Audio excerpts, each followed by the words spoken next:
मेरा रंग दे बसंती चोला, मेरा रंग दे बसंती चोला, माए रंग दे बसंती चोला।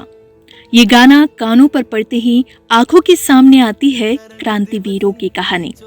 जब इन क्रांतिवीरों को सजाए मौत मिलती है तो वे बहादुर क्रांतिकारी हंसते हंसते और यह गाना गाते हुए फांसी पर चढ़ जाते हैं। भगत सिंह, उनके साथी राजगुरु और सुखदेव। आज इन शहीद वीरों का बलिदान दिवस।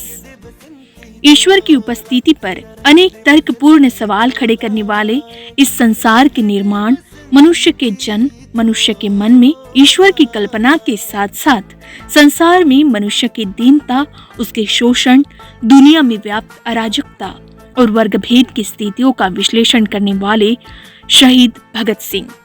यह लेख शहीद भगत सिंह ने जेल में रहते हुए लिखा था और यह 27 सितंबर 1931 को लाहौर के अखबार में द पीपल्स में प्रकाशित हुआ। भगत सिंह का यह लेख सबसे चर्चित हिस्सों में रहा है। क्रांतिवीरों की जब भी बात होगी उस श्रेणी में भगत सिंह का नाम सबसे ऊपर होगा। गुलाम देश की आजादी के लिए अपनी जवानी तथा संपूर्ण जीवन भगत सिंह ने देश के नाम लिख दिया।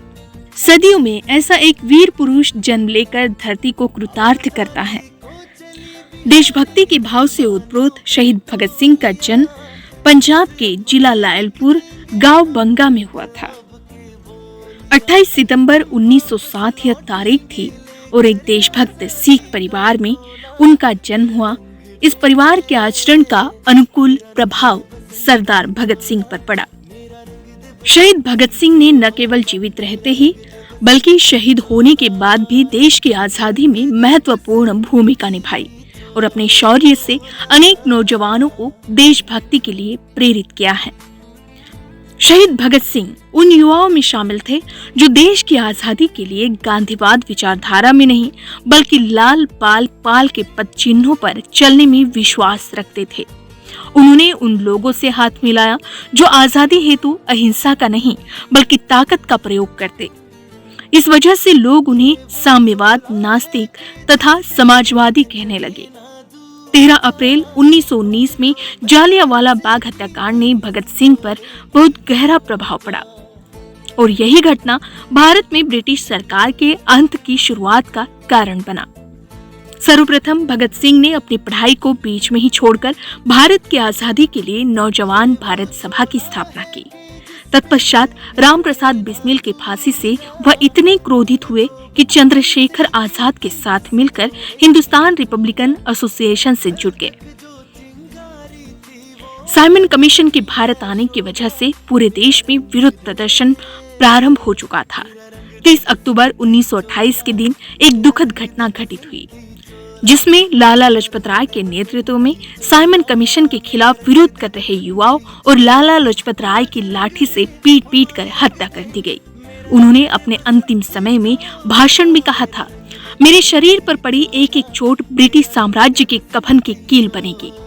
और ऐसा ही हुआ। इस दुर्घटना से भगत सिंह को इतना आहत पहुंचा कि उन्होंने चंद्रशेखर, राजगुरु, सुखदेव और अन्य क्रांतिवीरों के साथ मिलकर लाला लाजपत राय की मृत्यु के ठीक 1 महीने बाद ब्रिटिश पुलिस ऑफिसर सैंडर्स को गोली से उड़ा दिया।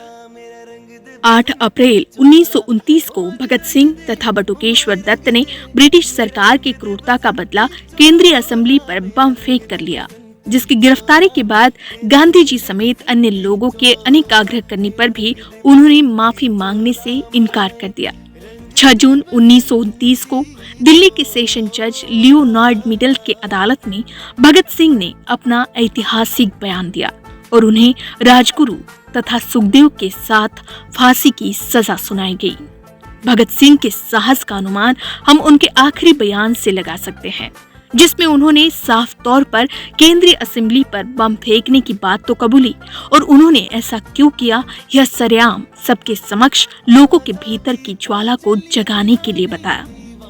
23 वर्षीय नौजवान भगत सिंह ने जीते जी और मरने के बाद भी अपना सब कुछ देश के नाम कर दिया। उनकी जीवनी पढ़ते समय लोगों में जोश का उत्पन्न होना उनके साहस के चरम को दर्शाता है।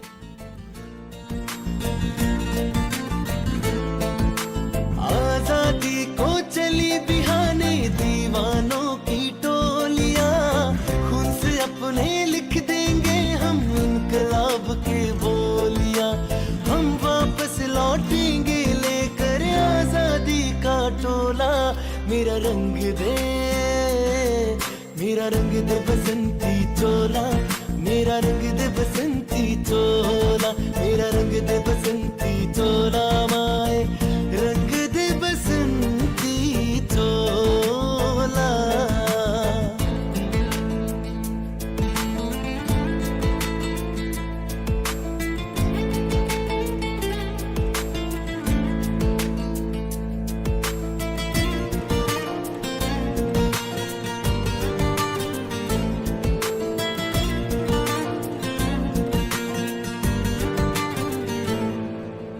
ये वो चोला